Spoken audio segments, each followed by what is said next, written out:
여러분 안녕하십니까. 아침의 매일경제입니다. 저는 이상훈입니다. 영국이 도박을 하고 있습니다. 하루 코로나 확진자가 무려 5만 명입니다. 그런데요, 오늘 방역 조치를 모두 해제한다고 합니다.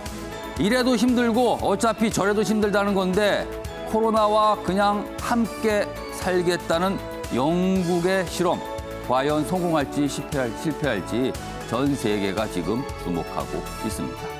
자, 그럼 먼저 아침 신문 일면 기사부터 전해드리겠습니다. 먼저 매일경제 일면 톱 기사입니다. 학생 급감에도 교육청 직원은 지난 10년간 2배 늘었다. 이게 뭔가 같이 갈 수 없어 보이잖아요. 먼저 그래프 좀 보겠습니다. 여기 보시면 위에 있는 그래프는 학생 숫자고요. 밑에 있는 그래프는 전국의 교육청 공무원 숫자입니다. 2010년과 2020년, 10년 사이를 비교했는데요. 보세요. 2010년에는요. 학생 숫자가 761만, 그러나 10년 사이에 534만으로 크게 줄었습니다. 반면에요. 교육청 공무원 숫자는요. 8천여 명에서 지금은 17,000여 명으로 2배가 늘었습니다. 이게 어떻게 된 것이냐, 맞는 것이냐, 이 기사는 이렇게 질문을 던지고 있습니다. 다음은 동아일보 보겠습니다. 자, 청해부대 관련 내용입니다. 청해부대 확진자 숫자 68명 계속 늘어나고 있는 상황입니다. 군은 총 200명 넘을 수도 있다, 이렇게 우려를 하고 있습니다. 전체가 좀 301명입니다. 아래로 가겠습니다. 결과 확인된 101명 중 68명 양성, 나머지 200명도 확진 속출할 듯하다. 굉장히 걱정되는 상황으로 가고 있죠. 초유의 파병 함정 집단 감염 현실화된 건데요. 여론 좋지 않습니다. 군 지휘부 너무 무책임한 거 아닙니까? 이런 지적 계속 나오고 있고요. 여기 사진 좀 봐주세요. 청해부대 부대원 전원을 데려올 수송기 2대가 출발. 그래서 이 수송기가 떠났습니다. 이 모습도 사진으로 담겨 있습니다. 이번엔 경향신문 확인해 보겠습니다. 사진 2장, 굉장히 대비되는 사진이죠. 꼬리문 코로나 검사 행렬, 그리고 다른 쪽에서는 텅텅 빈 도로, 휴일, 서울역 앞 풍경입니다. 먼저 여기 보세요. 서울역 앞에 설치된 선별검사소, 임시검사소죠. 여기 보면 길게 서 있습니다. 이분들 어제 낮에 햇볕 대단했습니다. 이 상에서 굉장히 오랜 시간 기다려서 검사를 받은 거죠. 이런 모습이 한쪽에 있고요. 그 인근에는요. 도로를 한번 봐주세요. 휴가철 때는 가끔 이런 모습을 보긴 합니다. 그리고 명절 때도요. 근데 어제 주말 동안 이런 모습이었습니다. 두 가지 사진 대비되는 모습을 보여주고 있습니다. 자, 마지막으로 중앙일보 확인해 보겠습니다. 기사가 이쪽에 있습니다. 요새 덥습니다.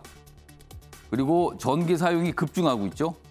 전력 보릿고개 이번 주 닥칠 수 있다는 겁니다. 폭염에 산업용 전력 수요까지 몰렸습니다. 2011년 대정전 사태 재현될 수도 있다. 이런 걱정들을 지금 많은 분들이 하고 계십니다. 있으면 안 되겠죠, 이런 일은요. 자, 지금까지 일면기사 짚어봤고요. 오늘도 뉴스의 의미를 풍부하고 깊숙하게 읽어주시기 위해 네 분께서 자리하셨습니다. 한 분씩 소개해드리겠습니다. 먼저 화면 가장 맨 왼쪽에 윤경호 MBN 논설위원 자리하고 계시고요. 그 옆에는 신경민 전 국회의원 나와 계십니다. 세 번째 자리에 최경철 매일신문 편집위원 나오셨고요. 마지막으로 윤기찬 변호사 자리하고 계십니다. 안녕하세요. 네, 안녕하세요.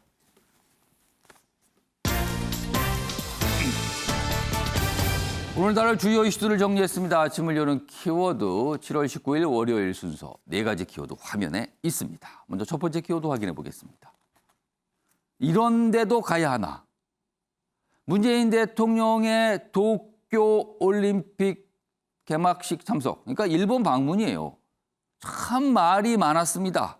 그리고 중간에 있어서는 안 될 일들도 벌어졌고요. 양국 간의 공방도 있었습니다. 그런데요, 오늘 새벽 일본 언론을 통해서 방일이 결정이 됐다. 23일 한일 정상회담이 있다. 이런 보도가 나오고 있습니다. 아직까지 청와대의 공식 어떤 확인이나 입장은 없어요. 그러나 일단 일본 언론 굉장히 구체적인 내용을 보도하고 있습니다. 이 내용을 좀 짚어볼 예정입니다. 두 번째 키워드는 갈 때까지 가보자. 물음표가 찍혀 있죠. 여당인 더불어민주당의 대선 경선 뭔가 난타전으로 가고 있습니다. 네거티브가 굉장히 거칠어지고 있어요. 이 정도면은요, 키워드처럼 어디 한번 갈 때까지 가보겠습니까? 이런 분위기입니다, 지금요. 세 번째 키워드는 같은 듯 다른 듯. 야권의 대선 주자 두 분, 굉장히 주목받고 있는 두 분 계신데요. 겹치는 지점이 꽤 있고요. 반면에 약간 다른 모습도 최근에 보이고 있습니다. 이 내용도 준비되어 있고요. 마지막 키워드는 무대책의 결과입니다. 청해부대 확진 사태. 과연 막을 수 없었던 것인가? 되돌아보면요. 아쉬운 지점, 놓쳤다 싶은 지점들이 너무나 많이 보이고 있습니다. 이 내용도 좀 다뤄보겠습니다. 자, 그럼 아침의 매일경제 첫 번째 이슈는요. 문재인 대통령의 일본 방문 문제입니다. 오늘 오전에 일본 언론을 통해서 보도가 됐는데요. 그 내용부터 좀 소개해드리겠습니다. 일본 요미우리 신문 보도입니다. 보시면요. 오는 23일 한일 정상회담 개최한다. 이렇게 못을 박아 보도했습니다. 그리고요. 이와 함께 지금 큰 문제를 일으켰죠. 우리나라에 와 있는 소마 일본 공사. 일본 정부가 경질 방침이다. 이렇게 정했다는 내용까지 곁들여져 있습니다. 이 정도 보면은요. 정상회담을 열고 문제의 임무를 경질하고 뭔가 얘기가 꽤 구체적으로 나온 것 같습니다. 그리고 이 언론 보도에 따르면 구체적으로 정상회담 장소가 어디다까지 나와 있습니다. 지금요. 자, 오늘 우리 당국 청와대가 뭔가 설명을 좀 해야 될 것 같습니다. 일단 오늘 오전에 나온 보도고요. 자, 다음 내용 하나 더 보겠습니다. 그동안 이 문제의 발언이 있었죠. 그 사이에. 여기 보면 소마공사 부적절 발언 파장 주말 동안 계속 알려졌죠. 그리고 일본 대사 초치해서 항의도 했습니다. 너무나 부적절하기 때문에 여기서 무슨 내용인지 소개를 드릴 필요가 없을 것 같아요. 그리고 아시는 분은 아실 겁니다. 이런 얘기하면 안 되거든요. 만약에요, 입장을 바꿔서 우리나라 외교관이 어느 외국에 나가서 그 나라 정상을 상대로 이런 말 썼다? 이거 감당할 수 없습니다. 정말요. 이런 일이 있었습니다. 자, 그러자 정치권 반응을 보이죠. 이재명 경기지사 충격적이고 몰상식이다. 자, 이낙연 전 민주당 대표 어물쩍 못 넘어간다. 자, 유승민 전 의원 우리 국민 모독한 거다. 이런 반응들 굉장히 강경 반응했죠. 자, 이거와 함께 문재인 대통령이 일본을 가야 되는 것인가? 이 문제와 맞물린 겁니다. 기사 하나 마저 보겠습니다. 다음입니다. 이 기사는 사실 요미우리 신문 보도 전에 작성이 돼서 나온 거거든요. 보면 막말해도 굳이 가야 하나. 오늘 뭔가 결정한 듯하 했는데 일본 발로 먼저 나왔죠. 막말해도 굳이 가야 하나. 일본 그동안 정상회담 의제도 묵묵부답이었다. 이런데 굳이 가야 합니까? 이 기사는 이렇게 묻고 있습니다. 이 얘기 좀 해보겠습니다. 윤경호 의원님. 일단 아직 우리 정부의 입장 설명이 없어요. 그렇지만 일본 언론의 보도가 나왔어요. 구체적인 내용이. 일단 이걸 가정해 보겠습니다. 이게 확정이 됐다면 문재인 대통령이 일본 방문 일단 찬성하십니까? 반대하십니까? 굳이 둘 중에 하나를 골라야 된다. 그렇다면 저는 가는 것도 좋아 보인다. 불가피하다. 이런 생각이 듭니다. 그러니까 외교라는 게 그동안의 한일 관계가 완전히 교착 상태에 빠져 있을 때 많은 언론이나 아니면 전문가들이 정상들이 나서서 직접 위에서 아래로 그냥 끌어내리는 톱다운 방식으로 문제 해결을 하는 그런 방법을 찾아라라고 많이 촉구를 했거든요. 이번 도쿄올림픽 개막식은 그런 거를 위한 아주 좋은 계기가 될 수 있죠. 개막식은 23일입니다. 통상 올림픽 개막식이 열리면 주변국 정상 그리고 스포츠 강국의 정상들이 가서 축하를 해주는 그런 게 관례였죠. 예. 이번은 코로나 팬데믹 때문에 다들 꺼리고 있는 상황이죠. 도쿄 상황이 또 더군다나 팬데믹 확산 이런 거에 지금 무방비에 가깝다고 얘기를 하고 있으니까 그런 와중인데도 바로 인접국에 대한민국 정상이 와준다. 이건 일본에게는 굉장히 고마운 일이죠. 예. 그러나 우리는 한일 간에 현안들이 지금 쌓여 있지 않습니까? 문재인 대통령은 올 초에 신년사부터 한일 관계를 임기 마지막 끝나기 전까지 풀겠다라는 의지 차원에서 뭔가 노력 이런 거 보여줬어요. 예. 그러니까 갑자기 그 전까지는 반일 강경 기조의 입장에 서 있다가 왜 느닷없이 이렇게 돌아서느냐. 그렇죠. 2년 전에는 굉장한 반일 분위기였단 말이에요, 정부가. 바로 그 대목이 지금 문재인 대통령과 우리 정부의 행보를 좀 꼬이게 만드는 건데요. 예. 임기 마지막 전에 내가 뭔가 성과를 내고 임기를 마쳐야겠다. 이런 강박관념은 버려야 되는 거죠. 혹시 조급함 아니냐라는 거죠. 그렇습니다. 그것 때문이면 불필요한 합의를 덥석해 줄 수도 있고요. 예. 또 국내 언론이나 여론도 그런 점에서는 굉장히 날카롭게 비판과 비난을 할 수도 있다는 점을 감안해서 일단 만나서 뭔가 풀려는 노력은 하라는 저는 촉구는 하고 싶습니다. 예. 뭐 청와대가 설명했을 때 3가지 현안이 있다고 그러지 않았어요? 예. 저는 그중에 과거사 문제는 위안부 그다음에 강제징용 여러 가지가 꼬여 있고 이건 한순간에 풀 수가 없는 문제라고 저는 보고 있습니다. 예. 오염수 문제는 우리뿐만 아니라 다른 인접국도 그다음에 국제기구가 다 관련돼 있는 문제입니다. 한일 간의 수출 규제는 1대1의 문제거든요. 그런 점에서 이번에 가면 수출 규제 하나만은 예. 어떤 식으로든 풀고 온다면 예. 그 나름대로는 저는 성과가 될 수도 있다. 그런 점에서 가기로 결정을 했다면 그건 뭐 불가피하지만 필요한 조치다. 저는 그렇게 평가하고 싶습니다. 아직까지 청와대 공식적인 설명은 없습니다만 비공식적인 내용이 좀 오전에 있었군요. 청와대 관계자가 오전에 라디오 인터뷰를 통해서 몇 가지 얘기를 했는데요. 이런 내용이 지금 전해지고 있습니다. 문재인 대통령 방일은 확정된 바 없다. 아직 뭔가 진행 중이지만 확정된 거 없다는 거예요. 그리고 일본 소마공사 경질 통보도 없다. 아직 공식적으로 뭔가 온 게 없다라는 겁니다. 그러면서 논의 중이다라는 얘기는 계속합니다. 자, 좀 더 시간이 필요해 보이는 것 같기도 하고요. 일단 상황은 이렇습니다. 최영철 편집위원. 네. 일단 일본 측 보도로 나오고요. 우리는 아직까지 확정적인 어떤 설명이 없는 상황이에요. 자, 문재인 대통령의 일본 방문 찬성하시는지 반성하시는지 그리고요. 그동안 과정을 지켜보면 이런 모욕도 없습니다. 그리고 일본 쪽 굉장히 냉담했거든요. 그럼에도 불구하고 왜 가려고 하는지 이 2가지에 대한 의견 좀 주시죠. 옆집에서 잔치를 해서 청첩이 왔습니다. 예. 그럼 평소 미운 집이에요. 예. 그렇다면 제 생각만 한다면 그냥 부조만 보내고 안 가면 제일 편하죠. 근데 제 생각 차원을 넘어서 옆집하고 관련된 여러 부분들을 생각한다면 예. 제 생각만 할 수는 없는 것이죠. 아. 그러니까 여러 다차원적인 것을 고려했을 때 그럼 부조만 하고 치울 거야? 아니야. 내가 가서 얻는 게 있다면은 예. 마땅히 아무리 미운 사람이라도 청첩을 받았다면 가는 것이 맞겠죠.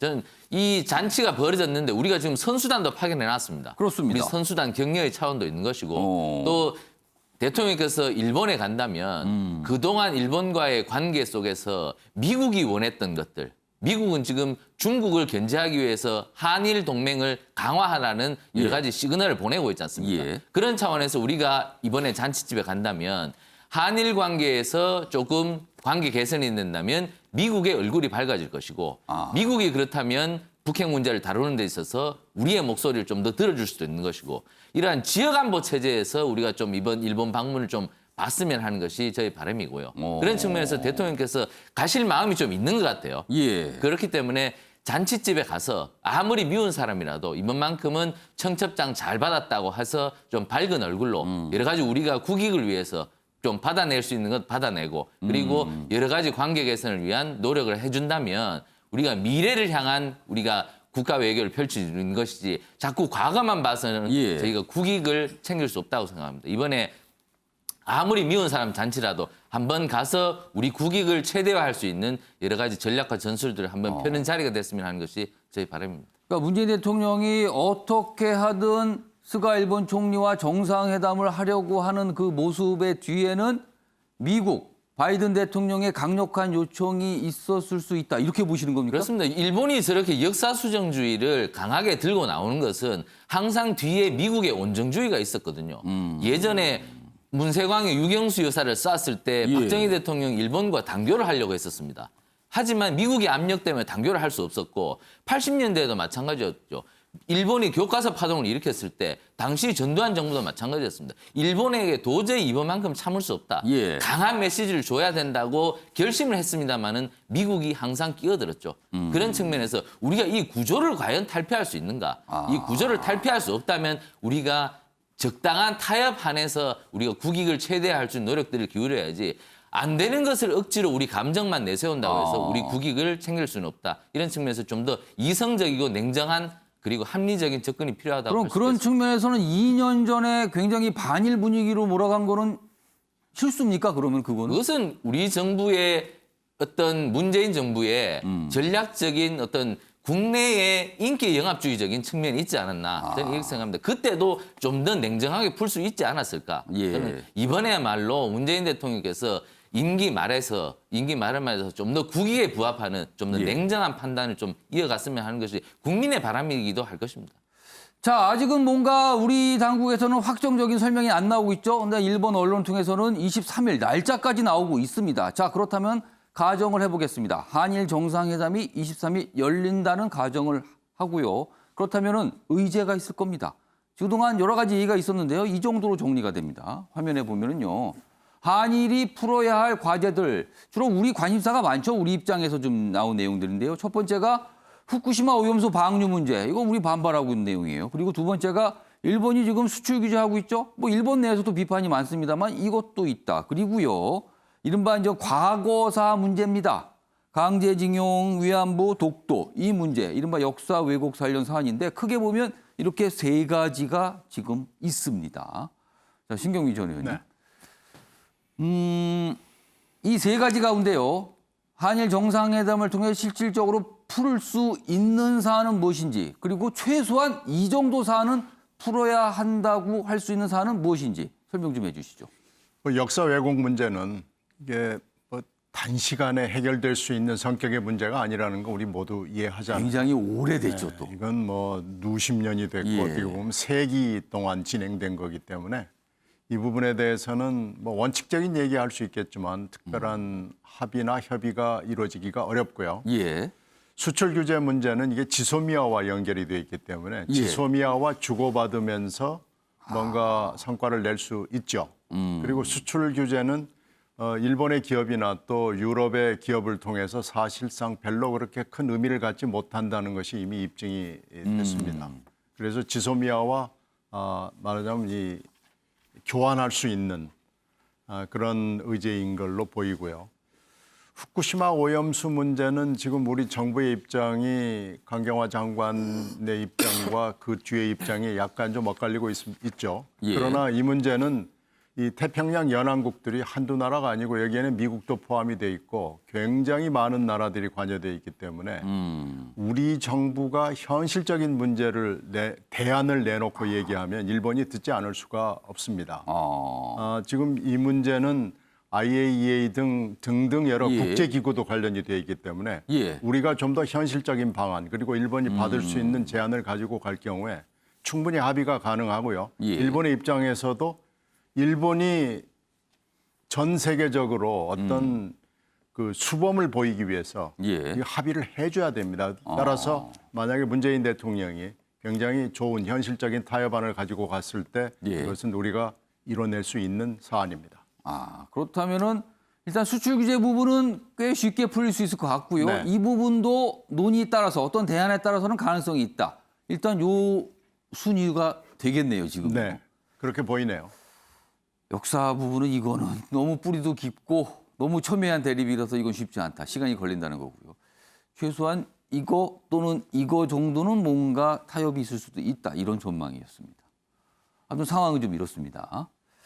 다음은 일본 그리고 올림픽과도 관련돼 있고요. 우리 선수들과도 관련돼 있습니다. 보시죠. 한국 선수단 이순신 현수막 대신 범 내려온다 현수막을 내걸었다. 여기 보세요. 얼마 전에 보신 분도 있을 거예요. 우리 선수촌 입소한 그 건물에 우리 선수단이 뭐 신에게는 뭐 아직 5천만 에 그래갖고 과거 이순신 장군이 했던 그 얘기를 현수막으로 걸어놨거든요. 그 비슷한 내용을. 근데 그게 일본 내에서도 좀 논란이 있었고 여러 가지 좀 이의제기가 있어서 그걸 바꿨어요. 그래서 대신 이걸 걸었습니다. 범 내려온다. 뭐 이거는 뭐 아무 모르는 그런 게 없습니다. 그냥 어떤 이 뭐 결의 뭐 이런 걸 다지는 거니까요. 자, 그런데요. 보겠습니다. 기사 내용입니다. 대한체육회가 올림픽위원회 IOC의 요청을 받아들여서 이순신 장군의 글을 활용한 그 현수막을 내리고요. 범 내려온다를 대신 걸었어요. 근데 동시에 요청을 하기를 IOC의 우길기 제재도 약속을 받았다고 합니다. 그러니까 우리 걸 치는데 그럼 일본이 이거 올림픽 기간 동안 우길기 사용 못하게 해주세요. 이렇게 요청한 건데 IOC가 알았다 그랬어요. 그런데 일본은요. 경기장 내 반이 가능하다. 딴소리를 하고 있답니다. 그럼 어떻게 된 겁니까 이게? 우리는 IOC하고 얘기를 잘해서 요청을 받아들였는데 IOC는 제재한다고 해놓고선 일본은 무슨 소리? 우리는 그냥 간다고 하는 거 아니야. 이렇게 됐습니다. 이 가운데 일본 극우단체 한국 기자에게 뭐 혐한 발언을 했다. 뭐 이런 내용까지 같이 좀 섞여 있습니다. 윤시환 변호사. 이거 어떻게 된 겁니까? 그럼 IOC는 어떻게 된 거예요? 우리는 설득하고 일본은 설득 못한 겁니까? 그럼? 그러니까 원래 우리 쪽에 해석을 내놓기 전에 예. 3자가 합의를 했어야 될 것 같아요. 그러니까 한국의 저 문구를 사용하지 않는 대신에 일본도 우길기를 반입하지 말라.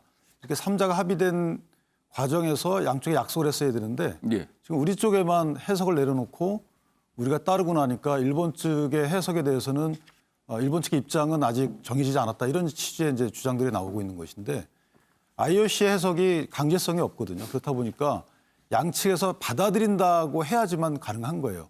그런데 지금 뭐 신에게는 5천만의 국민 지지가 있다. 예. 이 취지는 16세기쯤에 있었던 방어적인 상황에서 있었던 거잖아요. 나라를 지키는 과정에서. 그렇죠. 근데 우길기는 19세기, 가장 20세기죠. 20세기 예. 초에 좀 공격적인 데서 사용되었던 침략 과정이 있었던 전범기란 말이죠. 그러니까 어떻게 보면 정치적 의미가 있는 것은 우길기가 더 있는 것인데 예. 그것을 문구 저렇게 패러디한 문구에 대해서는 정치적인 의미가 있다라고 판단을 하고 예. 그렇지 않은 우길기에 대해서는 정치적 의미가 없다라고 판단할 것 같은 뉘앙스가 비친단 말이죠. 예. 그러니까 일본 조직위원회에서는 아직까지 자기들은 할 의사가 없다라고 하는 마당에 예. 그러면 대한체육회는 어떤 약속을 받고 이걸 내려줬냐. 예. 이 부분에 이제 문제가 있는 것이죠. 그러니까 IOC가 약속을 했다고 하지만 예. IOC의 약속이 일본의 약속을 끌어낼 수 없다고 볼 수 있는 것이거든요. 무슨 말씀이면 강제력이 없기 때문에 예. 그렇다면 IOC 측에 일본과의 3자 약속을 달라라고 했었어야 되는 게 아닌가라는 생각이 들고요. 예. 물론 이제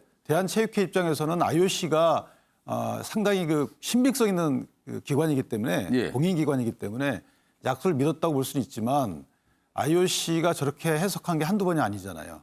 이전에도 보면 강대국 내지 강자에 따라서 약속이 바뀌는 면이 좀 있었거든요. 그런 예. 측면에서 보면 상당히 좀 아쉽다. 다만 저 갖고 주최국 안방에 가가지고 문제를 일으킨다는 예. 것은 문제가 있지만 예. 어쨌든 국력, 국익 또는 국가의 사기 또는 올림픽 출전 선수들의 사기적인 측면에서 보면 조금 아쉬운 부분은 있어요.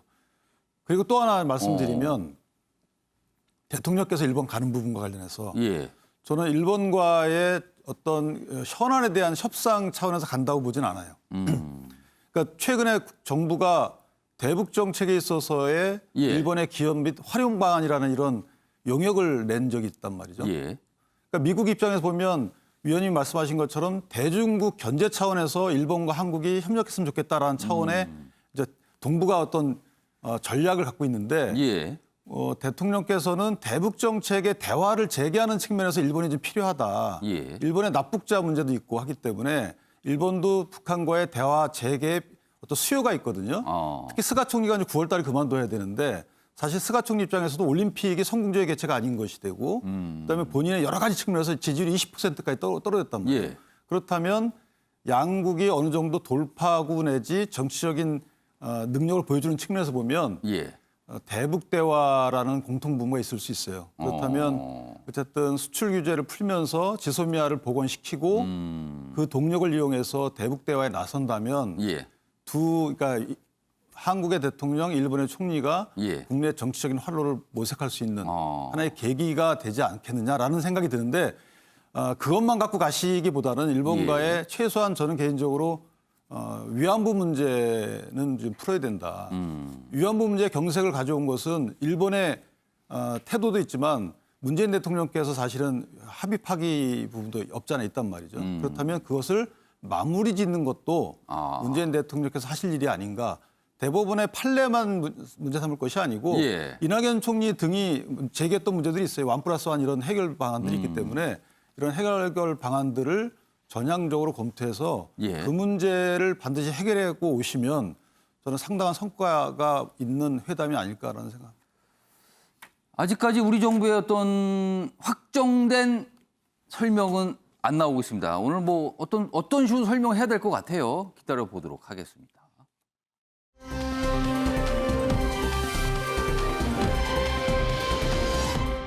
자, 다음은 정치권 대선 경쟁 상황 좀 짚어보겠는데요. 첫 번째는 여당 경선 상황입니다.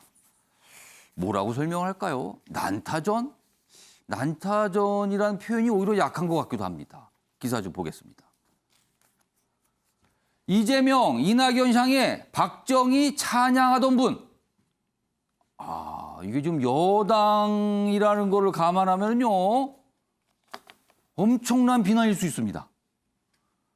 그러자 이낙연, 고위공직자가 가짜 뉴스로 여론 조작한다. 이렇게 또 문제 제기를 하고 있습니다. 여당의 빅2가 난타전을 벌이고 있는데 수위가 급상승하고 있다. 그리고요. 여기 보면 민주당 군필 원팀 포스터, 뭐 웹자보라고도 합니다. 인터넷상으로 나오니까요. 논란이 됐습니다.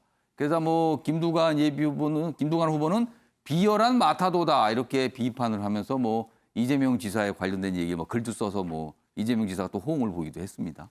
자, 이 군필 원팀은 이거예요. 보세요. 먼저 인터넷에서 이런 내용들이 돌아다녔죠. 이런 포스터. 이게 웹자보로 하는데 민주당 지지자로 보이는 분이 만든 걸로 보여요. 여기 보면 정책은 경쟁에도 안본 하나다. 더불어민주당이라고 써 있고요. 군필 원팀. 더불어민주당에 지금 본 경선에 6명 진출하셨죠? 그중 한 분은 여성이에요. 그러니까 군하고 상관이 없어요. 그럼 나머지 5명 중에 4명이 군필이라는 거죠. 누가 빠져 있습니까? 한 분이 빠져 있죠. 이게 문제가 된 겁니다. 이게. 그러자 이런 내용이 논란이 되자 아래로 갑니다. 이재명 지사가 본인의 팔을 걷어서 보여주면서 사진을 올립니다. 그러면서 내가 팔에 여러 가지 문제가 생겨서 과거에 그런 설명들이 있었죠. 그래서 군대를 못 갔다 온 건데 이걸 문제 삼습니까? 라면서 다시 반발합니다. 그러면서 어제 하루 종일 이 2가지 사진이 굉장히 회자가 됐습니다. 기사 하나 더 보겠습니다. 자, 이 사안도 있었습니다. 이재명 지지 단톡방 파장이다. 이낙연 측 국정원 여론조작 연상시킨다. 여기 보면은 경기도 산하기관 한 간부가 운영한 걸로 지금 알려져 있죠. 이재명 SNS 봉사팀 채팅방인데요. 여기서 뭐 비방 주도 뭐 이런 걸 했다는 거죠, 지금. 이런 비난을 받고 있어요. 그러자 이재명 당사자 직위 해제했다. 일단 몸을 낮추고요. 뭔가 설명을 지어놨습니다. 이것도 불거졌습니다, 지금요. 자, 그럼요. 여러 가지 사안들이 있는데요. 관련 영상부터 확인해 보겠습니다. 5.18 학살을 옹호하던 사람도 있지 않습니까? 또 박정희 그 찬양하는 분도 계시잖아요. 이낙연 대표가 뭐 전두환 내가 누구라고 말씀드리기 좀 경우에 그렇고. 팔이 이렇게 휘었기 때문에 이걸로 마치 제가 뭐 병력을 고의적으로 면탈한 것처럼 이렇게 말씀하시는데 정말 서글프다. 선거법 위반은 아닌데 그 내부의 지침에 어긋나는 정치 중립이나 이런 데 문제가 될 수 있어서 지휘 권한을 행사를 해서 감사 중이고 직위 해제했다는 보도가 이 의문을 해소하기 위해서 경기도 산하기관 임직원의 SNS 계정에 대한 전수조사를 할 의향이 있는가? 자, 여러 가지 사안과 관련해서 이낙연 후보도 입장을 내놨어요. 화면으로 좀 소개해드리겠습니다. 군필 포스터 논란에 대해서는요. 평당원의 웹자보를 가지고 계속 시비를 하는 것이 과연 격에 맞는 것인지 의문이다. 아니 이걸 뭐 그렇게 문제 삼으세요. 약간 이런 취지로 들립니다. 다음 보겠습니다. 자, 고위공직자가 단톡방을 열어서 특정 후보에 대한 가짜뉴스를 만들어 유포하는 불법 선거운동이 훨씬 더 심각한 일 아닙니까? 그러면서 아까 두 번째 봤던 기사 내용을 좀 소개하고 있죠. 이런 반응이 있었습니다. 자, 윤경호 의원님. 사안이 여러 가지인데요. 일단 이른바 그 사진, 군필 원팀 웹자보라고 불립니다. 이 사안에 대해서는 누가 넘어간 겁니까? 이 사안은요. 그걸 누가 만들었느냐가 저는 중요할 것 같아요. 예. 지금 당원이 만들었다는 걸로 지금 나와 그러니까 있어요. 그 당원이 예. 어떤 취지를 가지고 만들었느냐 이건데 제가 본 다른 사진에는 예. 군필 여당 군 미필 야당 그렇죠. 그런 사진도 있습니다. 이런 사진도 봤어요. 그 이재명 지사는 또 가운데 근데 거기에 이재명 지사는 또 가운데에 예. 끼워놓고 오른쪽은 뭐 윤석열 예. 전 총장이라든지 야권 이렇게. 주자를 또 나와 있는 사진도 야권 있어요. 주자. 그러니까 이제 그런 취지에서 만든 거라면 이재명과 나머지 네 사람 이 여권 내부에 싸움을 할 이유는 없는 거죠. 그런데 문제는 이게 지금 약간 비화가 돼가지고 예. 군대 갔다 온 4명과 가지 않은 이재명. 그러니까 지금 이렇게 이름이 군필 원팀이라고 붙어 있잖아요. 그러니까요. 그렇게 지금 예. 가버린 건 이건 이제 본질에서 약간 벗어나 버린 셈이 돼버린 건데 예. 저는 이런 식의 논란을 할 때마다 항상 드리는 말씀입니다만 마타도와 네거티브 캠페인은 분명히 구분을 해야 된다. 예. 마타도라는 건 사실에 전혀 근거하지 않는 그렇죠. 거지 않습니까? 근거가 없는 거예요. 그렇습니다. 오히려 왜곡하고 없는 걸 갖다가 확대 과장해서 예. 알려주는. 네거티브 캠페인은 있긴 있는 거죠. 상대의 약점일 뿐이죠. 사실이긴 하지만 그렇습니다. 상대를 공격하는 상대 약점을 공격하는 거다. 네, 제가 뭐 이런 말씀드리면 합니다. 오늘 아침자 매일경제신문에 우리 이상훈 앵커가 자세하게 그거에 대해서 설명을 아주 잘 해놨습니다. 네거티브에 관해서 말씀하시는 네, 거군요. 네거티브 지금요. 캠페인이 도대체 어떤 건지 한번 시간 나시면 꼭 한번 읽어보실 권하드리고요. 예. 그걸 보면 정말 이해가 확실히 딱 되더라고요. 그러니까 결국 내부에서 서로에게 총질을 하는 거 이게 예. 본질을 흐려버리면 그러면 항상 가끔 이런 때 드리는 말씀입니다만 싸우다가 너 왜 반말해?로 이제 가는 거거든요. 그렇게 되면 정책 토론도 다 물 건너 가버리고 양쪽은 다 감정 싸움으로 가는 예. 거예요.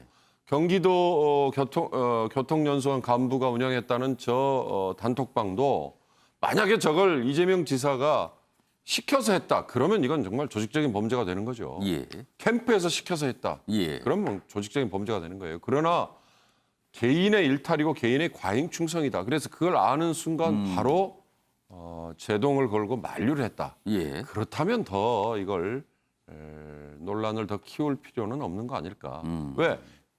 결국 원팀이라는 표현이 아까 어디에 있었지 않습니까? 예. 내부에서 총질을 하더라도 그게 본질을 완전히 흐트러지게 가버리면 예. 그거는 마타도를 가지고 공격하는 것보다 더 안 좋은 결과로 이어진다. 그걸 아마 당사자들도 잘 알겠죠.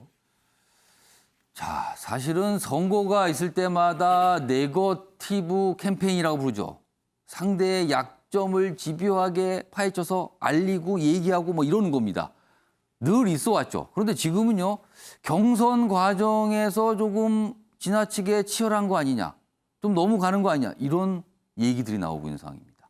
자, 수영철 편집위원. 네. 두 번째 사안입니다. 이른바 단톡방.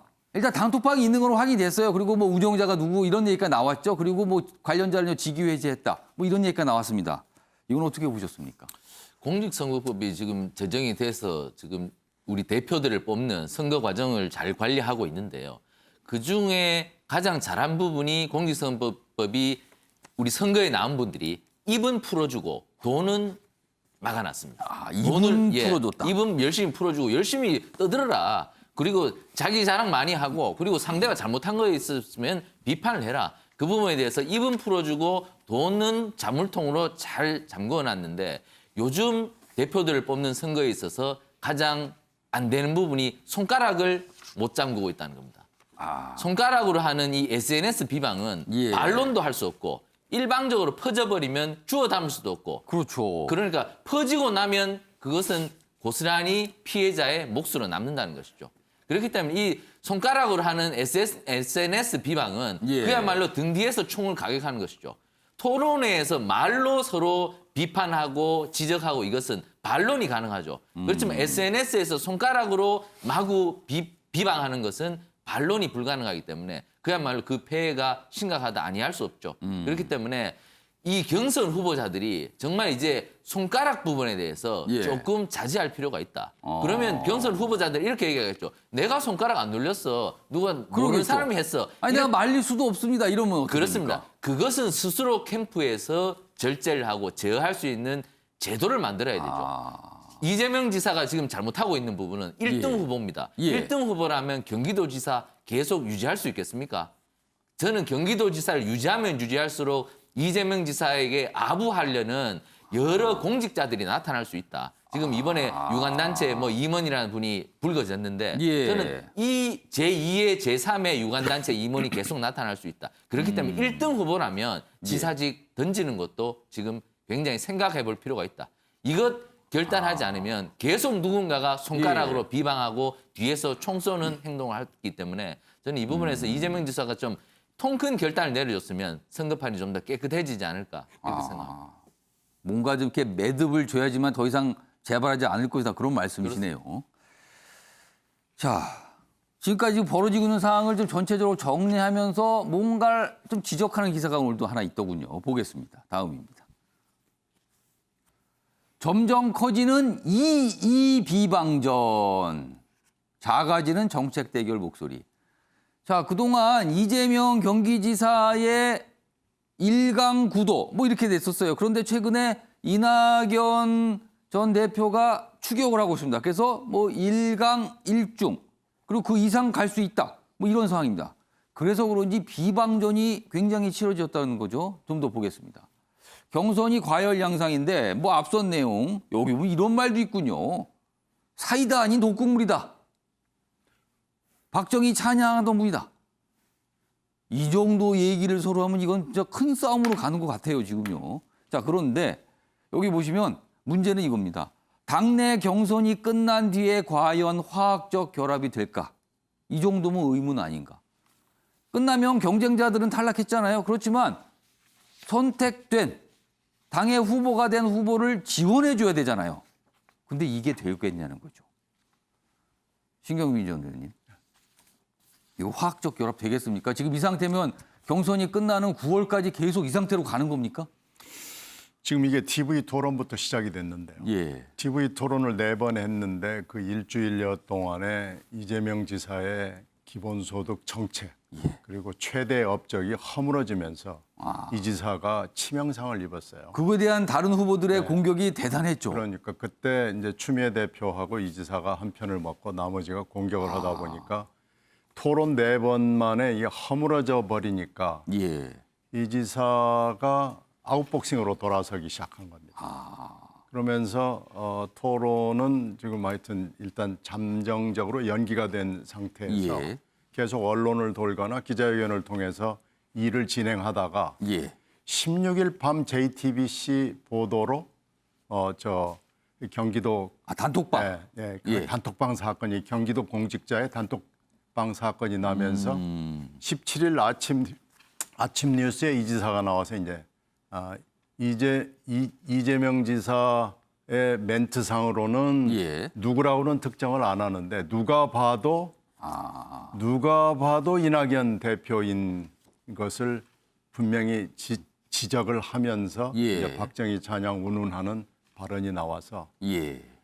이제 일이 커지기 시작한 겁니다. 아. 대개 후보들끼리 여러 가지 얘기를 하면서 우리는 정책을 하자 하면서 근사한 얘기를 풀어나가거든요. 그런데 개인 후보의 아주 직접적인 신상 비난 발언이 이 지사의 입을 통해서 17일 아침에 거론이 되기 시작했죠. 근데 만약에 그거에 대해서 이제 문제를 계속할 경우 아니 언제 이낙연 후보라고 얘기했습니까? 라고 하면 어떻게 되는 겁니까? 그럼? 이제 뭐 그러나 그 앵커가 물어보고 이게 누굽니까? 그러니까 이제 얼버무리고 넘어갔기 예. 때문에 그렇게 도망가기는 힘들고요. 근데 이제 저 JTBC 보도가 나온 직후에 예.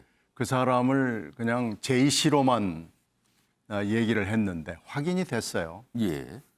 그래서 어저께 이낙연 캠프 쪽에서 기자회견을 하면서 그 이름을 얘기를 그 사람의 이름을 예. 얘기를 하면서 법률 검토를 했더니 그 사람이 공직자 신분이기 때문에 괜찮다 그러면서 진효희 사무처장 경기도 교통연수원의 사무처장이라는 얘기를 이제 하면서 점점 이게 이제 커지기 시작합니다. 그런데 지금 어저께 박광원 캠프의 총괄본부장이 예. 여러 가지 요구를 했는데 한마디로 요약하면은 최측근이라는 얘기입니다. 이재명 지사가 그냥 내 지지자일 뿐입니다라고 넘어갈 수가 없게 돼 있어요.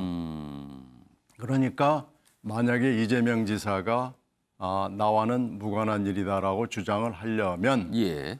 수사를 의뢰해라. 지금 그 얘기를 하는 거거든요. 그리고 직위회제 뭐 얘기하는데 그 정도까지는 안 된다고 보시는 거예요? 직위회제 가지고는 아무런 이 꼬리 자르기 정도의 조치밖에 되질 않고 예.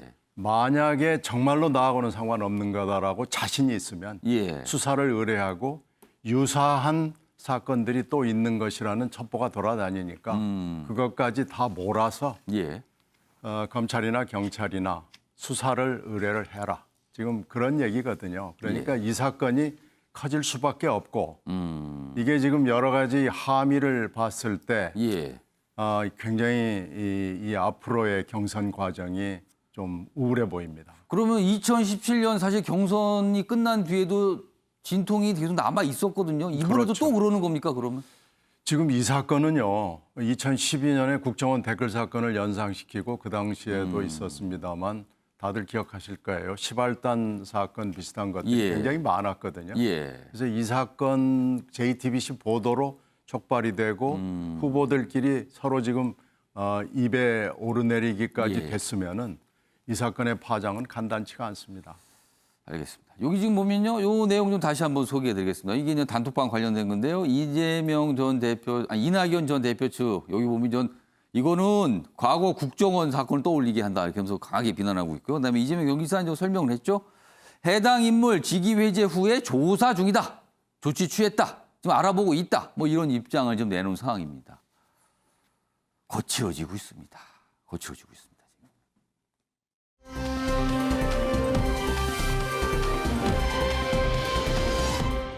자, 다음은요. 야권 대선 주자 얘기로 좀 가보겠습니다. 주말 동안에 좀 바빴습니다. 각각 일정들이 있었거든요.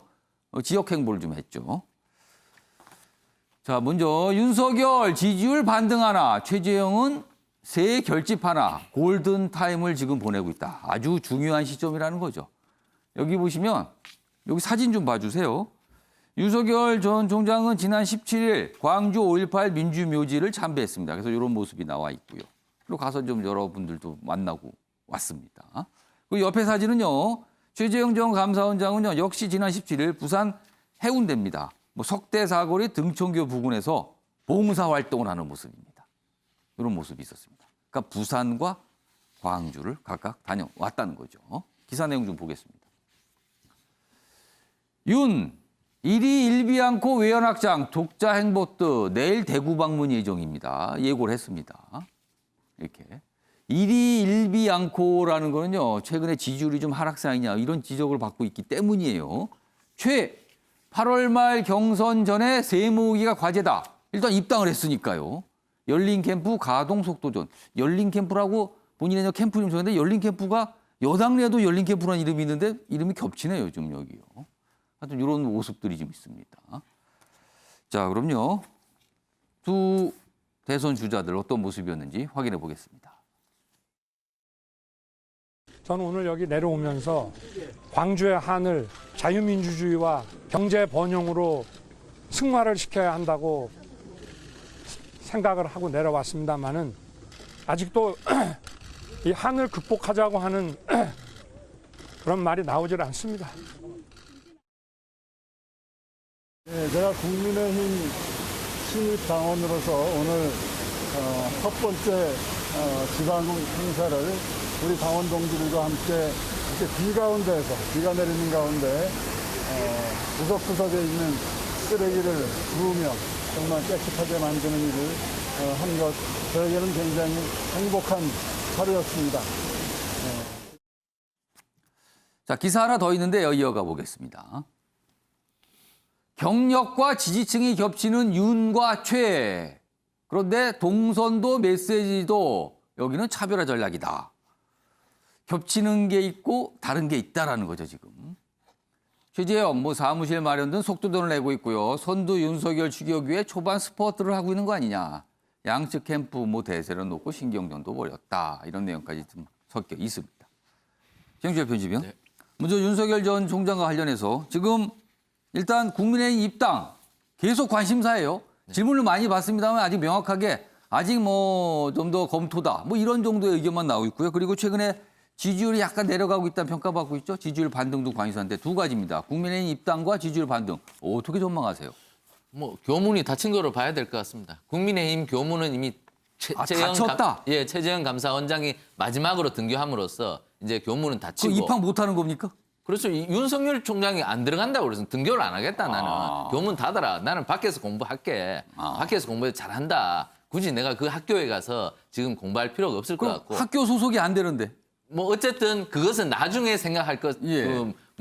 예전에 저희 금정고시도 있고 여러 가지 제도가 있지 않습니까? 그러니까 교문은 닫아라. 일단 그 학생들은 거기서 공부하시고 나는 밖에서 일단 공부를 해보겠습니다. 정규 수업나 그쪽은 안 듣고요. 그렇습니다. 나대로 수업을 듣겠습니다. 향후에 시험은 어떻게 칠지는 같이 칠지 다르게 칠지 모르겠지만 어쨌든 지금은 교문을 닫아서 등교를 안 하겠다고 해서 이제 국민의힘의 교문을 일단 닫힌 것 같습니다. 그래서 저는 입당은 안 할 것이다. 그렇기 때문에 교문은 닫혀서 일단 국민의힘 학생들은 공부를 시작하고 시험에 대비할 것이다. 이렇게 볼 수밖에 없고 그리고 지지율 문제는 윤석열 전 총장은 2등을 보겠죠. 2등이 지금 홍준표 전 대표 그리고 최재형 전 감사원장 이 정도 볼 겁니다 아마. 이 2등이 자기를 어느 정도 따라오는 걸 아마 보고 있을 겁니다. 자기 지지율이 지금 떨어졌다기보다는 2등이 얼마만큼 홍보 전략이 먹히고 그리고 사람들 사이에 2등의 이름이 퍼져나가고 있는가. 이것을 보면서 지금 판단한 거죠. 2등이 생각보다 못 올라오고 있다는 거죠. 제가 국민의힘 의원들을 붙잡고 물어봐도 최재형 전 감사원장을 아주 인품이 훌륭하고 그러니까 전문가 집단이 아는 훌륭한 정치인이지만 일반 대중 정치인으로서는 많이 약하다는 것이 정치인들의 일반적인 평입니다. 왜냐하면 월성 원전 감사에 대해서 정치인들은 많이 알지만 일반 국민들은 잘 모른다는 거죠. 월성 원전이 뭔지도 모르고 그리고 그 감사의 의미가 무엇인지 그리고 이 정권에 어떤 치명타를 미쳤는지 그 부분에 대해서는 일반 국민들은 사실 많이 알지 못한다는 그런 핸디캡이 있다는 겁니다. 그렇기 때문에 2등이 1등을 치고 올라오는 데는 아무리 많이 해도 시간이 많이 걸릴 텐데 예선까지 시간이 많이 부족하다. 결국에는 최재형 전 감사원장도 빨리 판단하지 못하고 지각을 했다. 등교를 좀 더 빨리 했으면 나았을 텐데 이미 지각을 해버렸기 때문에 내가 볼 때는 윤석열 전 총장 입장에서는 2등이 지금 나의 학업 성적을 따라오기 위해서는 너무 시간이 짧다. 그래서 지금 굳이 거기에 들어갈 필요는 없다. 이렇게 판단을 내린 것 같아서 제가 볼 때는 지지율도 아마 윤석열 전 총장의 대세로는 상당 기간 갈 것 같고 입당도 할 가능성이 없다. 결국에는 국민의힘 주자와 윤석열 전 총장의 제3지대가 막판에 원샷 경선을 하는 이런 그림으로 가지 않을까 이렇게 예측을 해봅니다. 그럼 마지막에 윤 전 총장은 국민의힘 밖에서 계속 활동을 해서 가고 있고요. 국민의힘은 후보를 누구 한 명 정할 텐데 단일화 과정을 거치게 될 것이다. 그렇습니다. 그러니까 지난 재보선 상황과 비슷하게 갈 수 있다. 이런 말씀이네요, 지금요. 자, 윤기찬 변호사. 최재형 전 감사원장 국민의힘 입당하고 이제 행보를 하고 있어요. 그리고 지금 이런 행보할 때마다 국민의힘 의원들이 같이 하고 있는 것 같아요. 지금 모습들을 보면은요. 그렇다면 관심사는 최재형 전 감사원장이 국민의힘의 지지율상으로 제1주자에 올라갈 수 있을 것인가 이건데요. 어떻게 보십니까? 가능성은 열려 있죠. 그런데 말씀하신 것처럼 그렇게 빠른 입당은 아니었던 게 있고요. 또 하나는 지금 정책 행보 윤석열 전 총장에게 쏟아지는 비판의 하나가 정책 행보가 없다는 것인데 지금 최재형 전 감사원장의 경우에도 그런 비판의 대상이 될 수 있어요. 부분은 겹치게 되죠. 근데 문제는 뭐냐면 지금 유승민 의원도 국민연금 개혁하자라고 이제 구체적으로 정책 행보를 시작을 했고 예. 윤희숙 의원도 노조와 관련된 기득권 노조를 좀 타파하자라는 식의 민감한 주제를 들고 나와서 예. 이슈 파이팅을 하고 있단 말이죠. 그런데 안에 있는 최재형 원장하고 윤석열 밖에 있는 총장은 아직 정책 행보를 못 하고 있어요. 문제는 뭐냐면 안에 있는 분들은 국민의힘 당원 당규에 부합하는 정책 행보를 하겠지만 예. 최재형 원장의 경우는 그와 조금 차별화되려 그러면 또 색다른 정책 행보를 해야 되는데 당원 당규상에 또 제약도 있단 말이죠. 그래서 그런 아마 딜레마가 있을 것이고 지금 현재는 유승민 의원의 경우에는 이제 수도권에서 좀 강세로 보이고 그러니까 김태우 의원도 이제 대선 출마를 선언하기 때문에 예. PK거든요. 그렇다면 TK 홍준표 의원과 볼 때 경남 쪽을 본인의 근거지로 삼아야 되는 최세영 전 원장 입장에서는 상당히 어려운 게임이다. 그래서 8인으로 추려지기 전에 10%의 지지율을 획득하지 않으면 상당히 어려운 게임이 될 거예요. 왜냐하면 사실 그 토론회에서 두각을 나타내기 쉽지 않거든요. 더군다나 아직까지는 그렇게 정치권에 대한 이해도가 높지 않고 예. 국민적 감수성이 뛰어난 부분은 아니기 때문에 예. 본인의 한 말 한 말이 어떻게 어떤 반응을 일으킬지에 대해서 아직 체화를 하지 못하셨겠어요. 그래서 토론 과정 전에 국내심의 대선 주자로 설 수 있다는 가능성을 각인시키지 않으면 당내의 그 당원 등 지지자들이 그렇게 쉽게 대선을 형성시켜주지 않을 거예요. 그렇다면 지금 저렇게 가서 휴지 줍는 행보보다는 예. 저는 국내 귀에 각인될 수 있는 정책적인 측면 하나 던지시는 게 예. 저는 윤희숙 의원이 했던 노조, 기득권 노조. 그러니까 지금 기득권 세력과 반기득권 세력을 나누지 않고 각 사회 부분마다 다 기득권층이 있고 그 기득권층에 피해를 보는 층이 다 있는 것이거든요. 예. 그런 어떤 시각을 구현해내는 정책적 행보를 지금 시작을 해야 된다. 오히려 윤석열 전 총장보다는 저는 최재형 원장이 그게 더 급하다고 생각을 합니다. 신경민 전 의원께는요, 야권 대선주와 관련된 얘기를 여권과 좀 제가 같이 섞여 있는 질문 좀 드릴게요. 야권 주자분들 좀 움직임들이 있거든요. 네. 근데 지금 여권 내부에서는 여권 후보 내부에서 난타전을 벌이고 있단 말이에요. 네. 그 모습을 보고 이런 질문을 하시는 분이 있더군요. 여권이 그렇게 자기들끼리 싸우는 모습은 야권 주자가 우스워 보여서 그러는 거냐? 만만해 보이느냐? 이런 질문을 하시는 분이 있습니다. 어떻게 생각하세요? 글쎄, 뭐 그런 건 아닐 거고요. 지금 야권은 야권대로 지금 열심히 한 발 한 발 가고 있는데 예. 아직은 그렇게 뭐라 그럴까요? 막 강력하다고 그럴까요? 그런 후보를 발견할 수 없습니다. 아직까지는 그런 그러니까 인상을 주지 못하고 있다. 지지율 면에서 보면 윤석열 후보가 강해 보이는데 예. 실제로 내부를 들여다보면 여러 가지로 너무나 많은 흠결들이 발견이 되고 붕괴의 조짐을 보인다라고 보는 거고요. 그러니까 여당 내에서 그렇게 판단하신다는 거죠. 그리고 지금. 이 최재형 원장은 지금 이렇게 뭐 하시는 거 보면은 예. 이분이 왜 나왔지? 어떻게 보면 헌법의 원칙을 거스르면서 나왔는데 예. 뭔가 큰 뭐가 지금 터트릴 만한 뭐가 있나? 뭐 감사원장 재직 시에 뭐가 있나라는 의심이 가죠. 뭐가 있을 수도 있지만 지금 현재 이분이 보이는 행보를 보면 뭐 휴지 줍고 이런단 말이에요. 예. 뭔가 큰 걸 터트릴 것 같은데 아직 안 보이고 그러면은 강한 후보가 지금 보이지는 않는 겁니다. 그러나 그래서 야권을 뭐 우습게 보이는 건 아니고요. 예. 지금 정권을 교체하겠다는 여론들이 굉장히 많기 때문에 예. 그 부분을 작게 보는 건 절대 아닙니다. 지금 아직 우선순위는 아니라는 거죠, 그러면? 그렇죠. 그런데 지금 내부의 싸움이 굉장히 크고 조금 전에 말씀드린 여러 가지 사안들이 하나하나가 다 굉장히 큰 폭발력을 가지고 있고요. 이것이 만약에 국가기관이 수사를 하지 않을 수가 없는 상황으로 갈 수도 있고요. 지금 굉장히 큰 현안들이 너무 많이 잠복에 있기 때문에 지금 여기에 매몰돼 있다고 보는 거죠. 뭐 각 당마다 그리고 막 각 진영마다 이제 사실 예선전을 하고 있는 상황이니까요. 그래도 아마 뭐가 후보가 정해지고 이른바 대선 본선에 가면은 또 치열한 견제와 경쟁 뭐 있을 것 같습니다.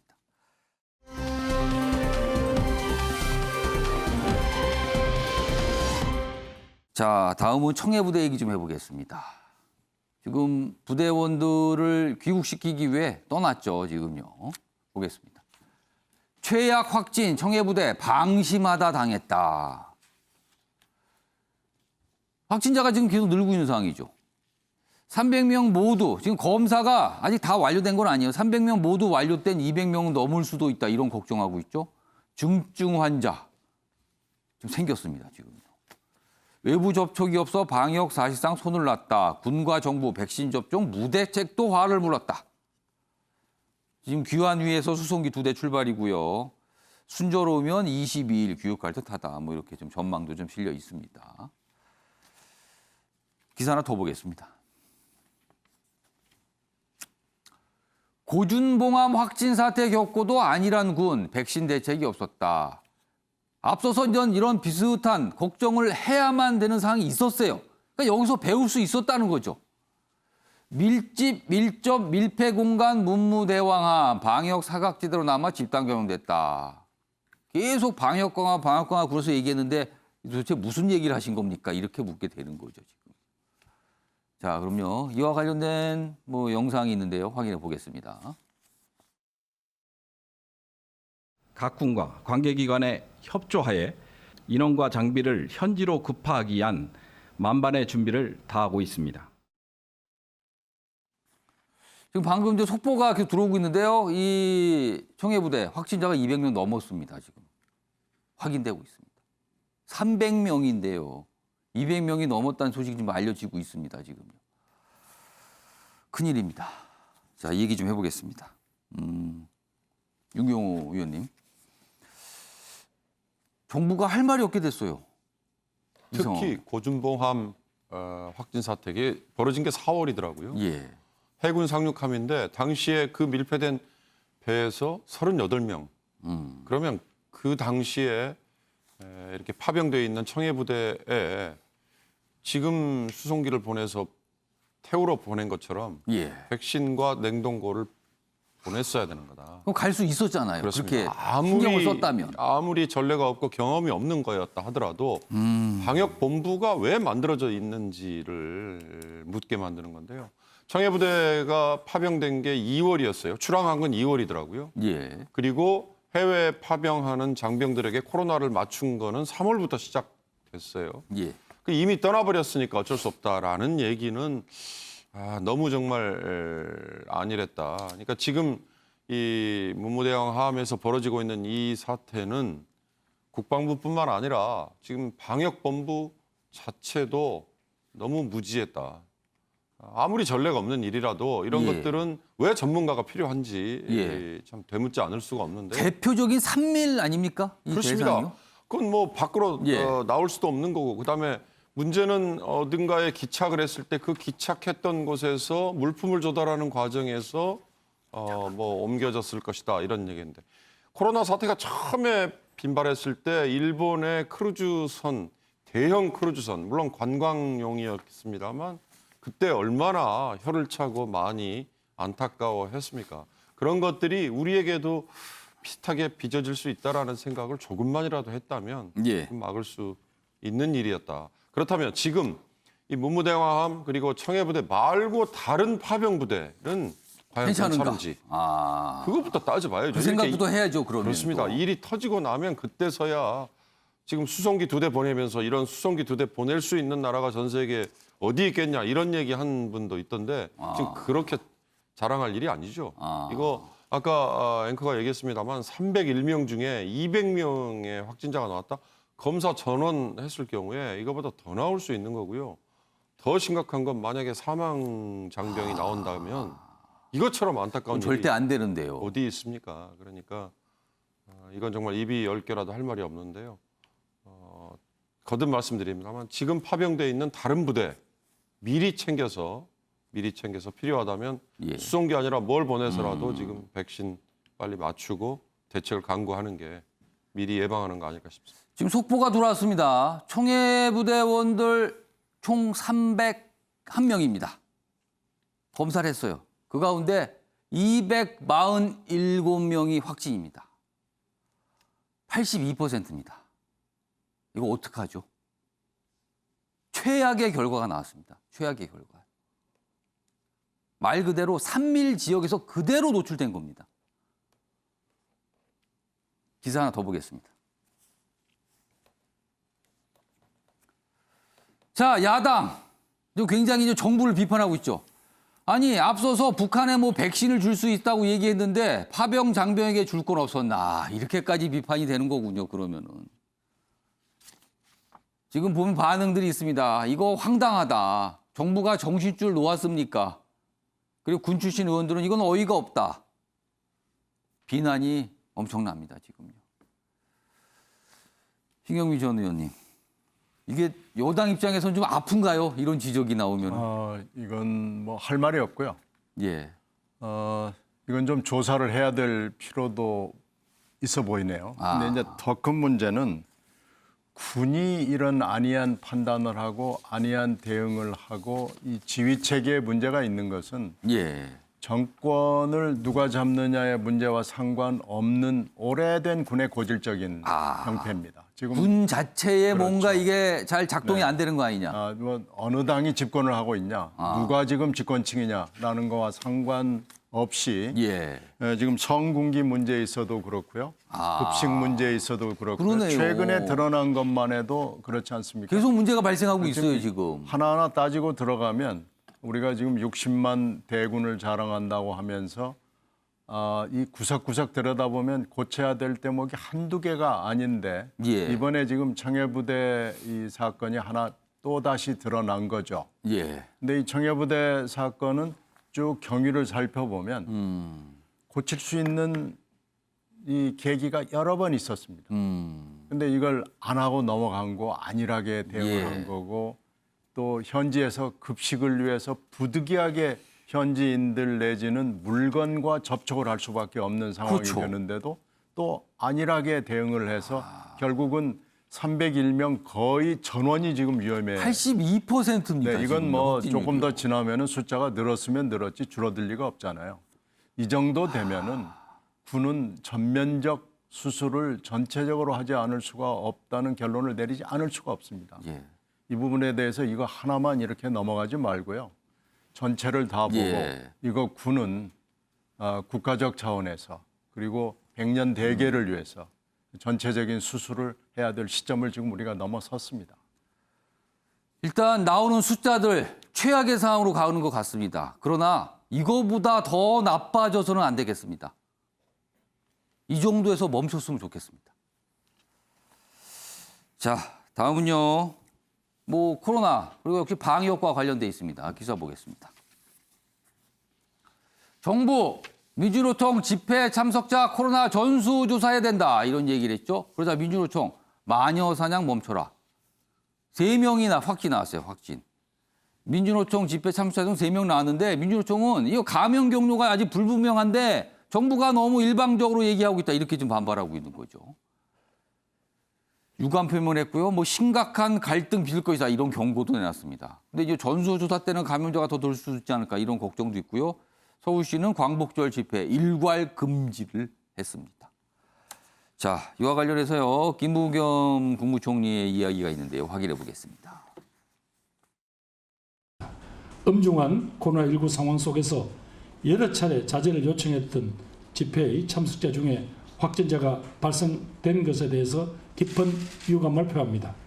민주노총은 질병청의 진단 검사 행정 명령에 따라 집회 참석자들이 즉시 검사를 받을 수 있도록 지금이라도 적극 협조해 주시기 바랍니다. 자, 방역과 관련해 이런 모습도 있습니다. 다음 기사입니다. 4단계 지침 어기고 사랑제일교회 150여 명 대면 예배를 강행했다. 지금 대면 예배하면 안 된다고 지금 돼 있잖아요. 근데 했다는 겁니다. 교회 측 반대로 현장 점검은 불발. 서울소만 13개 교회 뭐 대면 예배다 이렇게 돼 있습니다. 또 갈등이 생기는 거예요. 뭐 종교의 자유를 또 이렇게 외치고 있고요. 한쪽에서는 방역입니다. 이렇게 또 대입하고 있는 상황입니다. 윤기찬 변호사. 민주노총 관련해서는 사실 이게 자칫 약간 정치적 논쟁점도 비춰지기도 해요. 이 모습이요. 이제 보는 시각이 그래서 그런 거죠. 지금 민노총에서도 그렇게 마녀 사냥이라는 단어를 쓰잖아요. 근데 사실 그 사랑제일교회도 마찬가지고 자기들이 판단할 부분이 아닙니다. 그러니까 다른 교회 같은 경우에는 소송을 걸었거든요. 소송 걸어서 일정한 조건 하에서 예배를 해라라는 이제 판결을 얻었는데 사랑제일교회는 그렇게 하지 않는다는 거. 본인들이 방역과 관련된 전문 지식이 없는데도 일방적으로 본인들 주장을 편다는 거 똑같습니다. 민주노총도. 지금 본인들은 3일날 집회가 있었는데 이게 확진된 것이 뭐 14일 정도 되니까 보통 일주일 정도의 이 증상이 발현되는데 그 기간을 넘겼으니까 아마 해당 집회 장소에서 된 게 아니다라는 본인들이 판단하는 것이고 그 당국자들은 2주 정도의 잠복기가 있을 수 있기 때문에 거기서 감염될 수 있다 이렇게 이제 어떤 전문적인 식견을 갖고 판단한 것이잖아요. 그러면 감염병 당국의 판단을 믿어줘야죠. 그렇다면 협조를 해야 되는 것이고 그럼 여기서도 야당 일각에서는 왜 그 기지국 관련해서 강제적인 조치하지 않느냐. 그런 얘기도 있죠. 기지국 접속자를 수여서 하면 될 텐데 그러니까 그렇게 하지 않고 이렇게 그 개인의 자유 사생활을 보호하는 측면에서 이렇게 정부 당국이 접근을 하면 민노총이 당연히 따라줘야 되는 것이죠. 그래서 만약에 안 나오면 다행인 것이고 근데 만약에 여기서 안 했다가 거기서 뭐 배양됐으면 어떻게 할 겁니까? 그러니까 지금 우리 군대 이런 무분별한 미조치를 보더라도 이번에는 정부 당국이 가혹하리만큼 조치하는 것이 국민적 건강을 위해서는 훨씬 더 바람직한 태도다. 여기에 민노총은 협조를 해야 된다라고 생각합니다. 정주 표지위원 계속 반복됐어요. 어떤 교회 관련된 내용 그리고 집회 관련된 내용 보면 이게 방역과 함께 약간 정치적 시각이 섞여 들어가면서 이게 아주 갈등이 커졌거든요. 이번에도 또 그러는 것 같아요, 지금요. 특히 민주노총은 굉장히 아쉬운 부분이 큽니다. 노동자는 사회적 약자이지만 민주노총은 사회적 권력입니다. 굉장히 큰 권력입니다. 이 권력은 사회적 책임성을 다해야 되는 것이죠. 자신의 권리를 주장하기 전에 민주노총이라는 이 사회적 거대 권력이 우리 국민들에 대한 책임성을 보여주지 않는다면 이 권력기구는 더 이상 존재할 필요가 없는 겁니다.